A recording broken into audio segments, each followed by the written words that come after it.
ಎಲ್ಲರಿಗೂ ನಮಸ್ಕಾರ. ಜ್ಞಾನಾರಂಭ for education YouTube ಚಾನಲ್ಗೆ ಆತ್ಮೀಯ ಸ್ವಾಗತ. ಈ ಒಂದು ತರಗತಿಯಲ್ಲಿ ನಾವು 2012ರಿಂದ 2023ರವರೆಗೆ ನಡೆದಂತಹ ಕೆಸೆಟ್ ಪತ್ರಿಕೆ 1ರ ಟೀಚಿಂಗ್ ಆಪ್ಟಿಟ್ಯೂಡ್ನಲ್ಲಿ ಕೇಳಲಾದಂತಹ ಎಲ್ಲ ಪ್ರಶ್ನೋತ್ತರಗಳ ಸರಣಿಯನ್ನ ಪ್ರಾರಂಭಿಸ್ತಾ ಇದ್ದೇವೆ. ಸೊ ಹಾಗಾಗಿ ಇಲ್ಲಿ 2012ರಿಂದ 2023ರವರೆಗೆ ನಡೆದಂತಹ ಪ್ರಶ್ನೆ ಪತ್ರಿಕೆಗಳ ಕಂಪ್ಲೀಟ್ ಏನೆಲ್ಲ ಕೇಳಿದ್ದಾರೆ ಟೀಚಿಂಗ್ ಆಪ್ಟಿಟ್ಯೂಡ್ ನಲ್ಲಿ ಪ್ರಶ್ನೆಗಳನ್ನ, ಅವುಗಳಿಗೆ ಇಲ್ಲಿ ನಾವು ಉತ್ತರಗಳನ್ನ ಕೊಡ್ತಾ ಹೋಗ್ತೇವೆ. ಸೊ ಹಾಗಿದ್ರೆ ಮೊದಲಿಗೆ ಈ ಟೀಚಿಂಗ್ ಆಪ್ಟಿಟ್ಯೂಡ್ ಪ್ರಶ್ನೆಗಳನ್ನ ನಾವು ಉತ್ತರಿಸಬೇಕಾದ್ರೆ ಗಮನಿಸಬೇಕಾದಂತಹ ಅತಿ ಮುಖ್ಯ ಅಂಶ ಅಂತಂದ್ರೆ, ನೀವು ಒಬ್ಬ ಉತ್ತಮ ಶಿಕ್ಷಕನ ಸ್ಥಾನದಲ್ಲಿ ನಿಂತ್ಕೊಂಡು ಕೊಟ್ಟಿರುವಂತಹ ಪ್ರಶ್ನೆಗಳಿಗೆ ಸರಿಯಾಗಿ ಆಲೋಚನೆ ಮಾಡಿ ಕೊಟ್ಟಿರುವಂತಹ ಆಪ್ಷನ್ಗಳನ್ನ ನೀವು ಎಲಿಮಿನೇಷನ್ ಮಾಡಿ ಅದರಲ್ಲಿ ಕೊಟ್ಟಿರುವಂತಹ ಆಪ್ಷನ್ಗಳಲ್ಲೇ ಅತ್ಯುತ್ತಮವಾದದ್ದು ಯಾವುದು ಅಂತ ಹೇಳಿ ನೀವು ಅದನ್ನ ಫೈಂಡ್ ಮಾಡಿ ಅದನ್ನ ಆಯ್ಕೆ ಮಾಡಿ ನೀವು ಉತ್ತರ ಕೊಟ್ರೆ ಅದು ಸರಿಯಾದ ಆಯ್ಕೆ ಆಯ್ತದೆ. ಸೊ ಹಾಗಾಗಿ ಮೊದಲಿಗೆ ಬನ್ನಿ ಸ್ನೇಹಿತರೆ, ಆಗಿದ್ರೆ 2012ರಲ್ಲಿ ನಡೆದಂತಹ ಕೆಸೆಟ್ ಪ್ರಶ್ನೆ ಪತ್ರಿಕೆಯ ಮೊದಲನೆಯ ಪ್ರಶ್ನೆ, ಕೆಳಗಿನ ಯಾವ ವಿಧದ ಶಿಕ್ಷಕರು ನಿಮಗೆ ಇಷ್ಟವಾಗುವರು? ಇದು ಮೊದಲನೇ ಪ್ರಶ್ನೆ. ಇದಕ್ಕೆ ಆಪ್ಷನ್ ಹೀಗಿದೆ. ಆಪ್ಷನ್ ಎ, ಆದರ್ಶ ತತ್ವಗಳನ್ನ ಉಳ್ಳಂತಹ ಶಿಕ್ಷಕರು. ಬಿ, ಸಹಾನುಭೂತಿಯನ್ನ ಉಳ್ಳಂತಹ ಶಿಕ್ಷಕರು. ಆಪ್ಷನ್ ಸಿ, ಶಿಸ್ತ ಕ್ರಮವನ್ನುಳ್ಳಂತಹ ಶಿಕ್ಷಕರು. ಆಪ್ಷನ್ ಡಿ, ಮನೋರಂಜಕ ಶಿಕ್ಷಕರು. ಇಲ್ಲಿ ಇದನ್ನ ಇಂಗ್ಲಿಷ್ ಅಲ್ಲಿ ನೋಡೋದಾದ್ರೆ ಸ್ನೇಹಿತರೆ, which of the following teacher will be liked most by you? A, idealistic philosophy, compassion. Option C, discipline. Option D, entertaining. So ಇಲ್ಲಿ ಸರಿಯಾದ ಉತ್ತರ ಯಾವ್ದಾಗ್ತದೆ ಅಂತಂದ್ರೆ ಸ್ನೇಹಿತರೆ, ಸಹಾನುಭೂತಿಯ ಉಳ್ಳಂತಹ ಶಿಕ್ಷಕರು ಇಷ್ಟವಾಗುವರು ಮಕ್ಕಳಿಗೆ. ಇಲ್ಲಿ ಸಹಾನುಭೂತಿಯನ್ನು ಉಳ್ಳಂತಹ, ಕಂಪ್ಯಾಷನ್ ಉಳ್ಳಂತಹ ಶಿಕ್ಷಕರು ಇಲ್ಲಿ ಮಕ್ಕಳಿಗೆ ಇಷ್ಟ ಆಗ್ತಾರೆ. ಸೊ ಹಾಗಾಗಿ ಇಲ್ಲಿ ಎರಡನೇ ಪ್ರಶ್ನೆಯನ್ನ ನೋಡೋಣ. ತರಗತಿಗೆ ತೆರಳುವಾಗ ಆರಂಭದಲ್ಲಿ ಓರ್ವ ಶಿಕ್ಷಕರು ನೆನಪಿನಲ್ಲಿಡಬಹುದಾದಂತಹ ಅತ್ಯುತ್ತಮವಾದ ವಿಷಯವೆಂದರೆ, ಸೊ ಇದನ್ನ ಇಂಗ್ಲಿಷ್ ಅಲ್ಲಿ ನೋಡೋದಾದ್ರೆ ಸ್ನೇಹಿತರೆ, probably the best reminder a beginning teacher might take with him into is classroom is ಅಂತ ಕೊಟ್ಟಿದ್ದಾರೆ. ಸೊ ಇಲ್ಲಿ ಆಪ್ಷನ್ ಎ ಏನ್ ಕೊಟ್ಟಿದ್ದಾರೆ, ವ್ಯಕ್ತಿಗತ ಮಕ್ಕಳ ಗುರಿಗಳನ್ನು ಮತ್ತು ಉದ್ದೇಶಗಳನ್ನ ಒಳಗೊಂಡಷ್ಟು ಪ್ರಮಾಣದಲ್ಲಿ ಪರಿಣಾಮಕಾರಿಯಾಗಿರುತ್ತದೆ.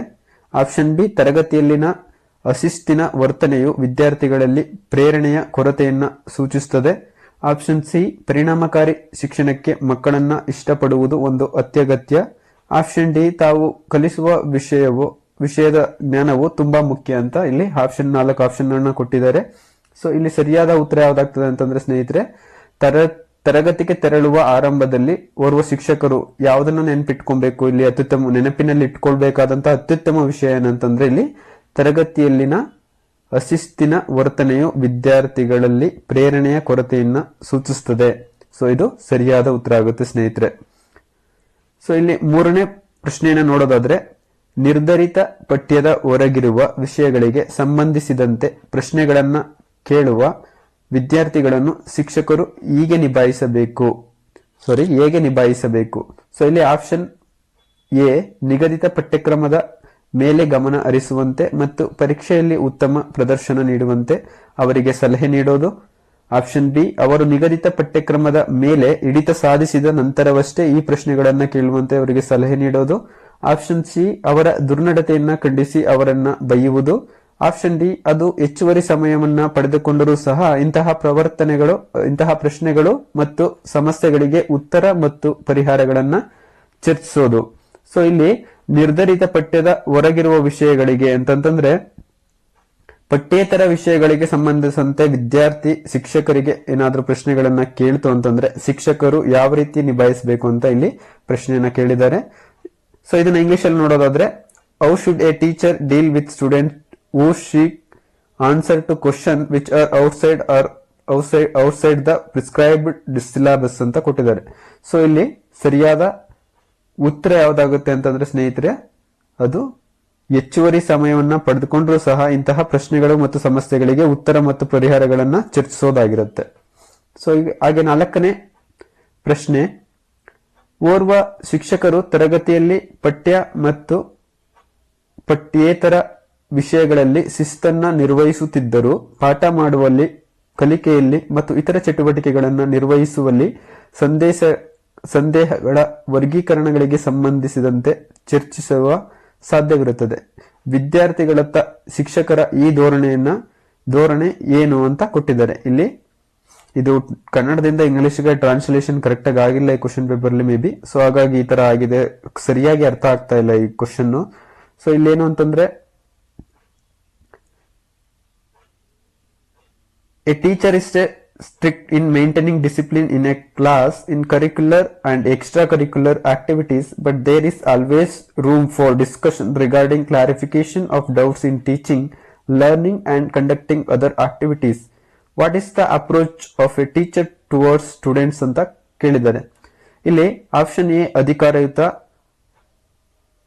ಅಥಾರಿಟೇಟಿವ್, ಆಪ್ಷನ್ ಬಿ ಪ್ರಜಾತಾಂತ್ರಿಕ, ಡೆಮೊಕ್ರಾಟಿಕ್, ಆಪ್ಷನ್ ಸಿ ನಿರಾಸಕ್ತ, ನೋ ಇಂಟ್ರೆಸ್ಟ್, ಆಪ್ಷನ್ ಡಿ ಮೇಲಿನ ಯಾವ ಆಯ್ಕೆಯೂ ಅಲ್ಲ, ನನ್.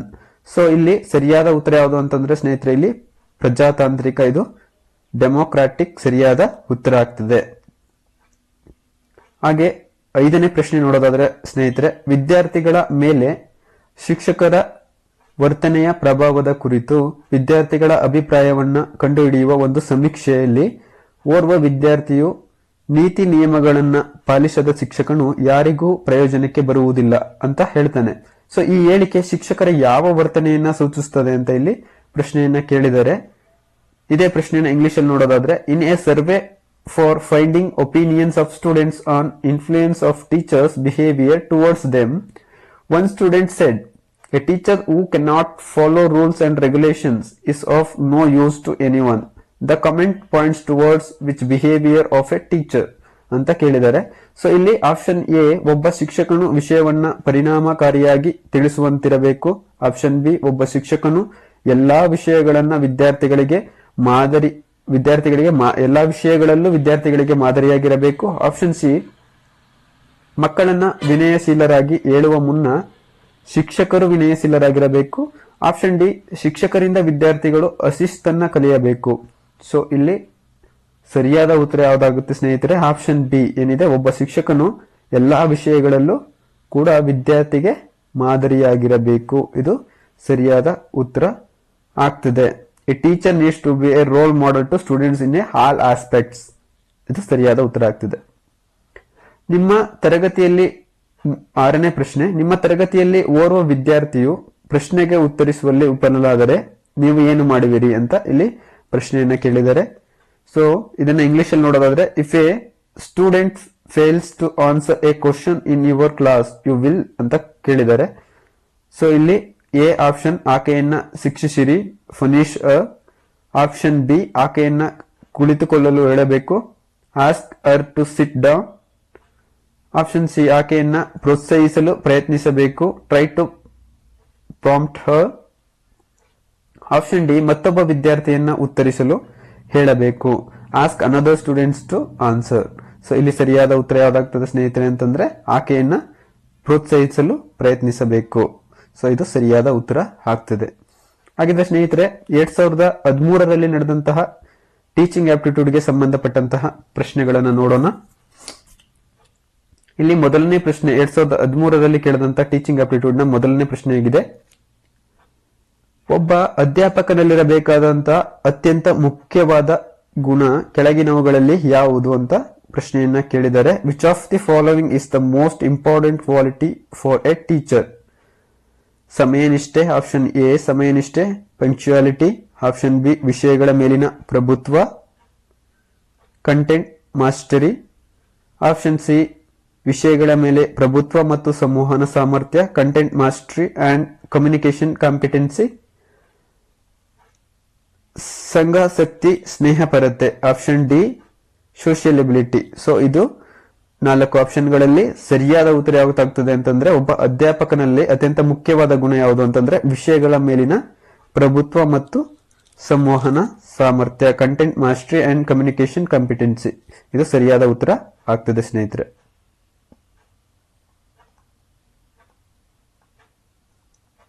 ಹಾಗೆ ಇಲ್ಲಿ 2ನೇ ಪ್ರಶ್ನೆ, ಕರಿಕ್ಯುಲಮ್ ಅಂದರೆ, ಕರಿಕ್ಯುಲಮ್ ಮೀನ್ಸ್ ಆಪ್ಷನ್ ಎ ಮಹಾವಿದ್ಯಾಲಯದಲ್ಲಿ ವಿದ್ಯಾರ್ಥಿಗಳನ್ನ ಪ್ರಭಾವಕ್ಕೆ ಒಳಪಡಿಸುವ ಎಲ್ಲ ಅನುಭವಗಳು.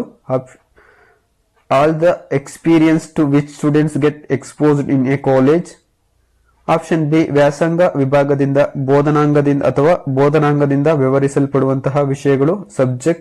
Subjects that her transacted by the faculty. Option C syllabus prescribed for the ಕೋರ್ಸ್ಗೆ ನಿಗದಿಪಡಿಸಿದ ಪಠ್ಯಕ್ರಮ.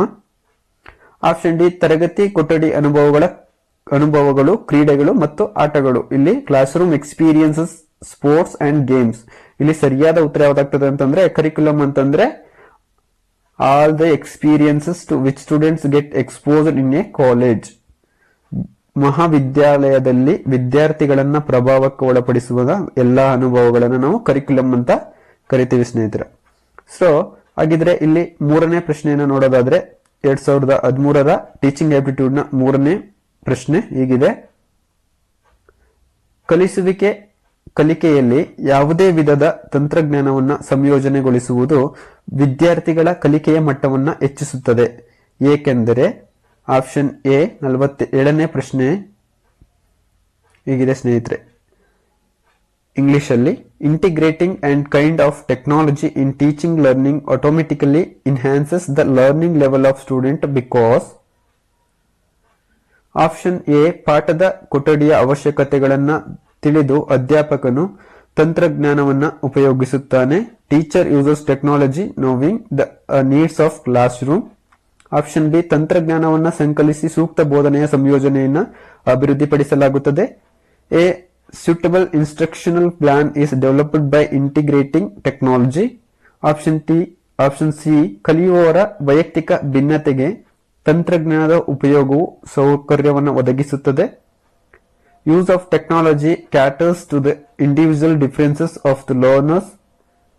ಆಪ್ಷನ್ ಡಿ ಮೇಲಿನ ಎಲ್ಲವೂ, all of the above. So ಇಲ್ಲಿ ಸರಿಯಾದ ಉತ್ತರ ಯಾವ್ದಾಗ್ತದೆ ಸ್ನೇಹಿತರೆ ಅಂದ್ರೆ ಮೇಲಿನ ಎಲ್ಲವೂ ಕೂಡ ಇಲ್ಲಿ ಸರಿಯಾದ ಉತ್ತರ ಆಗ್ತದೆ. ಹಾಗೆ ಇಲ್ಲಿ 2013 4ನೇ ಪ್ರಶ್ನೆ. ವಿದ್ಯಾರ್ಥಿಯು ಹೊಂದಿರಬೇಕಾದಂತಹ ಅತ್ಯಂತ ಮುಖ್ಯವಾದ ಮತ್ತು ಅಗತ್ಯವಾದ ಲಕ್ಷಣಗಳು ಯಾವುದು ಅಂತಂದ್ರೆ ಕಲಿಯಲು ಸ್ವಪ್ರಚೋದನೆ. ಸೊ ಇದನ್ನೇ ಇಂಗ್ಲಿಷ್ ಅಲ್ಲಿ ನೋಡೋದಾದ್ರೆ ಈ ಕ್ವಶನ್ ನ ವಿದ್ಯಾರ್ಥಿ ಹೊಂದಿರಬೇಕಾದಂತಹ ಅತ್ಯಂತ ಮುಖ್ಯವಾದ ಮತ್ತು ಅಗತ್ಯವಾದ ಲಕ್ಷಣಗಳು ಅಂತಂದ್ರೆ most important and essential characteristics that student should possesses. Option A ಕಲಿಯಲು ಸ್ವಪ್ರಚೋದನೆ, ಸೆಲ್ಫ್ ಮೋಟಿವೇಶನ್ ಟು ಲರ್ನ್, ಸೋಲುಗಳೊಂದಿಗೆ ತಾಳ್ಮೆ, ಪೇಷನ್ಸ್ ವಿತ್ ಫೇಲ್ಯೂರ್, ವಿಷಯಗಳನ್ನ ಬಾಯಿಪಾಠ ಮಾಡಲು ಮಾಡಲು ಸಾಮರ್ಥ್ಯ. ಆಪ್ಷನ್ ಸಿ ವಿಷಯಗಳನ್ನ ಬಾಯಿಪಾಠ ಮಾಡಲು ಸಾಮರ್ಥ್ಯ, ability to memorize subjects. Option D ಪರೀಕ್ಷೆಗೆ ಸಿದ್ಧತೆ ತಯಾರಿ ಮಾಡುವುದು, ಪ್ರಿಪೇರ್ ಫಾರ್ ಎಕ್ಸಾಮಿನೇಷನ್. ಇಲ್ಲಿ ಸರಿಯಾದ ಉತ್ತರ ಯಾವ್ದಾಗುತ್ತೆ ಸ್ನೇಹಿತರೆ ಅಂತಂದ್ರೆ 48ನೇ ಪ್ರಶ್ನೆ. ಇಲ್ಲಿ 4ನೇ ಪ್ರಶ್ನೆ ಸ್ನೇಹಿತರೆ, ಇಲ್ಲಿ ಯಾವುದು ಕಲಿಯಲು ಸ್ವಪ್ರಚೋದನೆ ಸರಿಯಾದ ಉತ್ತರ ಆಗುತ್ತೆ. ಸೆಲ್ಫ್ ಮೋಟಿವೇಶನ್ ಟು ಲರ್ನ್ ಇದು ಸರಿಯಾದ ಉತ್ತರ ಆಗ್ತದೆ.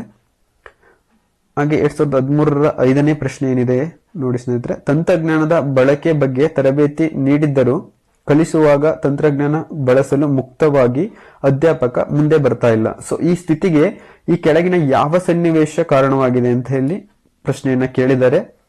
ಇದನ್ನೇ ಇಂಗ್ಲಿಷ್ ಅಲ್ಲಿ ನೋಡೋದಾದ್ರೆ ಸ್ನೇಹಿತರೆ question. In spite of providing training in use of technology, a teacher is not coming out freely to use technology while teaching.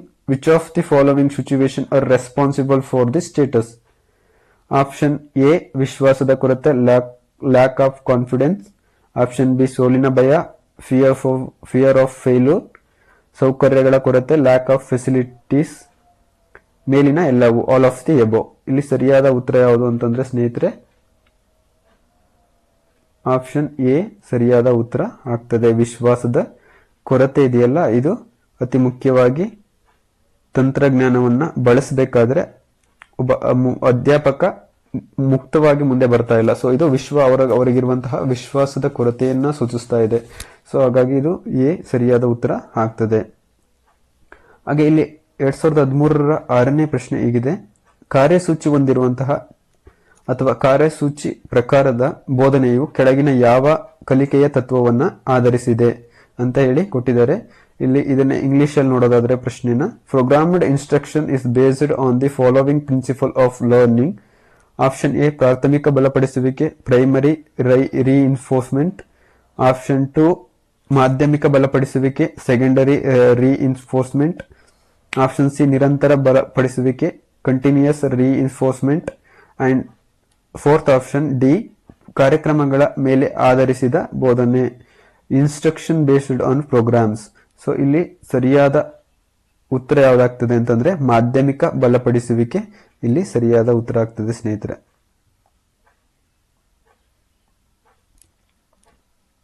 ಹಾಗಿದ್ರೆ ನಂತರದಲ್ಲಿ ನಾವು 2014ರಲ್ಲಿ ನಡೆದಂತಹ ಪ್ರಶ್ನೋತ್ತರಗಳ ಬಗ್ಗೆ ನಾವು ಚರ್ಚಿಸೋಣ. ಇಲ್ಲಿ 2014ರ ಮೊದಲ ಪ್ರಶ್ನೆ ಹೀಗಿದೆ: ಸಾರಾಂಶಾಧಾರಿತ ಮೌಲ್ಯಮಾಪನ ಎಂದರೇನು? What is the summative evaluation ಅಂತ ಕೇಳಿದ್ದಾರೆ. ಆಪ್ಷನ್ ಎ ಯೋಜನೆಯ ಕಾರ್ಯರೂಪಕ್ಕೆ ಸಿದ್ಧಗೊಳಿಸುವುದು, ಫೈನ್ ಟ್ಯೂನ್ಸ್ ಪ್ರಾಜೆಕ್ಟ್ ಇಂಪ್ಲಿಮೆಂಟೇಷನ್. ಸಮೀಕ್ಷಾ ಪೂರ್ವ ಅಧ್ಯಯನ, ಪಿಲಾಟ್ ಸ್ಟಡಿ. ಆಪ್ಷನ್ ಸಿ ಪ್ರಯೋಗಾತ್ಮಕ ಅಧ್ಯಯನ, ಎಕ್ಸ್ಪೆರಿಮೆಂಟಲ್ ಸ್ಟಡಿ. ಆಪ್ಷನ್ ಡಿ ಮೂಲತಃ ಪರಿಣಾಮ ಅಧ್ಯಯನ, basically on impact study. So ಇಲ್ಲಿ ಸಾರಾಂಶಾಧಾರಿತ ಮೌಲ್ಯಮಾಪನ ಅಂತಂತಂದ್ರೆ ನಾವು ನೋಡ್ಬೇಕಿರೋದು ಸ್ನೇಹಿತರೆ,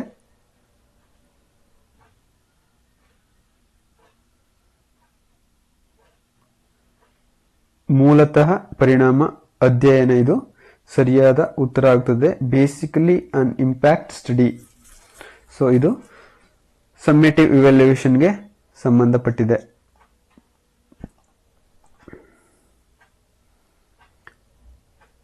ಹಾಗೆ ಇಲ್ಲಿ ಎರಡನೇ ಪ್ರಶ್ನೆ 2014ಕ್ಕೆ ಸಂಬಂಧಪಟ್ಟಂತೆ, ಮೌಲ್ಯಮಾಪನವು ಅಳತೆ ಮಾನಕ್ಕಿಂತ ಭಿನ್ನ ಹಾಗಾದರೆ ಹೇಗೆ ಅಂತ ಕೇಳಿದ್ದಾರೆ. ಮೌಲ್ಯಮಾಪನವು ಅಳತೆ ಮಾಪನಕ್ಕಿಂತ ಭಿನ್ನ ಹಾಗಾದರೆ ಹೇಗೆ? ಆಪ್ಷನ್ ಅದನ್ನೇ ಇಲ್ಲಿ ಇಂಗ್ಲಿಷ್ ಅಲ್ಲಿ ನೋಡೋದಾದ್ರೆ, evaluation is different from measurement, if so how ಅಂತ ಕೇಳಿದ್ದಾರೆ.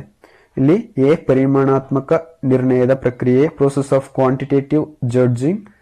ಆಪ್ಷನ್ ಬಿ ಪರಿಪೂರ್ಣ ನಿರ್ಣಯದ ಪ್ರಕ್ರಿಯೆ, comprehensive process of judging.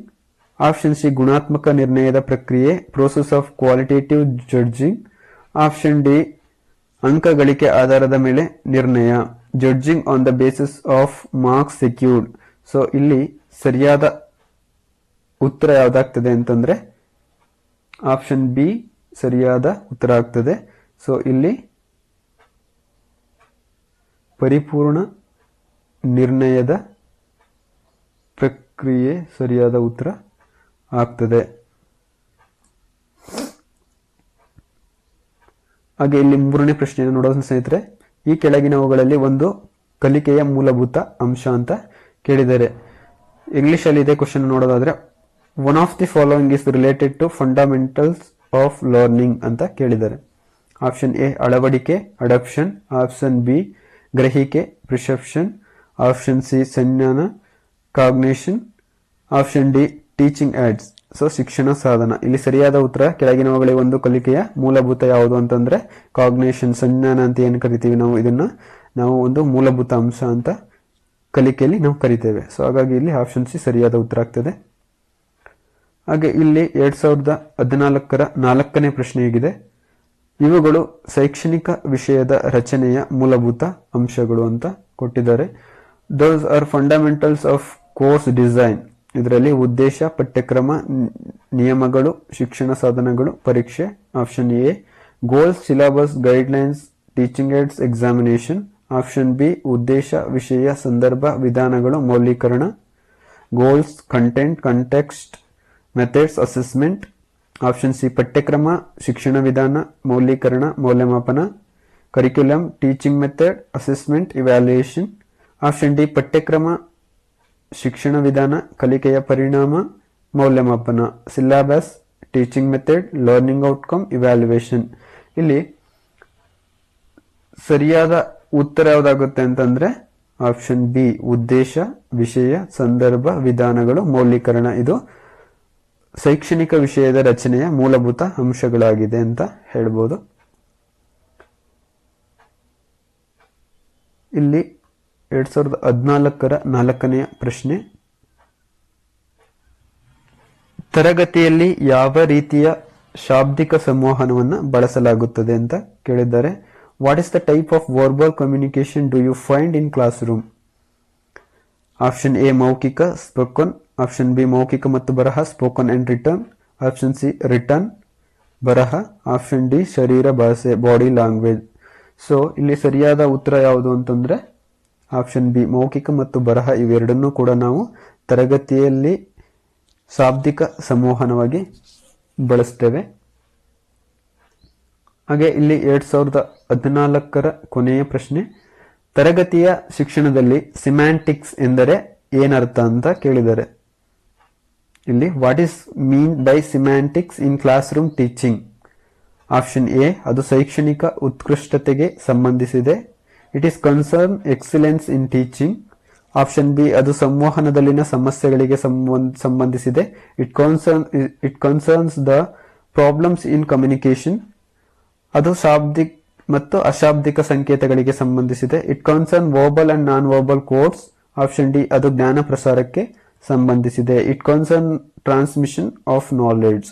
So ಇಲ್ಲಿ ಸರಿಯಾದ ಉತ್ತರ ಯಾವ್ದಾಗ್ತದೆ? ಅದು ಶಾಬ್ದಿಕ ಮತ್ತು ಅಶಾಬ್ದಿಕ ಸಂಕೇತಗಳಿಗೆ ಸಂಬಂಧಿಸಿದೆ. ಇದು ಸರಿಯಾದ ಉತ್ತರ ಆಗ್ತದೆ. ಇಲ್ಲಿವರೆಗೆ ನಾವು 2012, 2013 ಮತ್ತು 2014ಕ್ಕೆ ಸಂಬಂಧಪಟ್ಟಂತೆ ಟೀಚಿಂಗ್ ಆಪ್ಟಿಟ್ಯೂಡ್ನ ಪ್ರಶ್ನೆಗಳಿಗೆ ಉತ್ತರಗಳನ್ನು ನೋಡಿದ್ವಿ.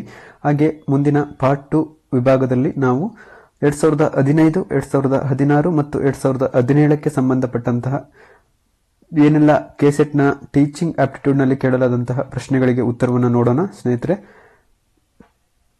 ಇನ್ನ ಯಾರು ನಮ್ಮ ಜ್ಞಾನಾರಂಭ ಫಾರ್ ಎಜುಕೇಶನ್ ಯೂಟ್ಯೂಬ್ ಚಾನಲ್ಗೆ ಸಬ್ಸ್ಕ್ರೈಬ್ ಆಗಿಲ್ವೋ ದಯಮಾಡಿ ಸಬ್ಸ್ಕ್ರೈಬ್ ಆಗಿ, ಹಾಗೂ ನಿಮ್ಮ ಸ್ನೇಹಿತರಿಗೆ ಹೆಚ್ಚಿನ ಸಂಖ್ಯೆಯಲ್ಲಿ ನಮ್ಮ ಯೂಟ್ಯೂಬ್ ಚಾನಲ್ನ ಲಿಂಕ್ಗಳನ್ನು ಶೇರ್ ಮಾಡಿ. ಮುಂದಿನ ದಿನಗಳಲ್ಲಿ ನಾವು ಕಂಪ್ಲೀಟ್ ಪೇಪರ್ 1ಗೆ ಸಂಬಂಧಪಟ್ಟಂತೆ ತರಗತಿಗಳನ್ನು ಉಚಿತವಾಗಿ ಯೂಟ್ಯೂಬಲ್ಲಿ ನಾವು ನಡೆಸ್ಕೊಂಡು ಹೋಗ್ತೇವೆ.